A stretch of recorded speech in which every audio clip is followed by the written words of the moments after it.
Number one, never leave a paintbrush with paint on it. Never lay it down because you'll think you're gonna remember, but acrylic water-based paint dries so quickly, and if you leave it there, you might end up with one of these. Completely stiff, hard as a rock, and done as far as with being a paintbrush. So I just make a rule, I never set it down. If I set it down, it has to go in my water jar or be washed immediately. The second tip is wash your brush with lukewarm to cool water. Hot water sometimes will loosen up the glue that holds the bristles in place, especially with older brushes. Wash it until the water runs clear. Oh, and also, I love these. This is called a paint puck.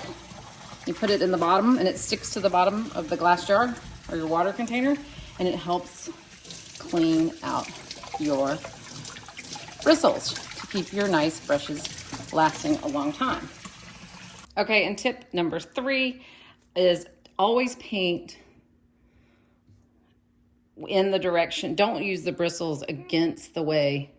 Do you know what I'm saying? Don't paint that way. See how it spreads out the bristles? Always paint in the direction. Like you wouldn't rub a cat backward, right?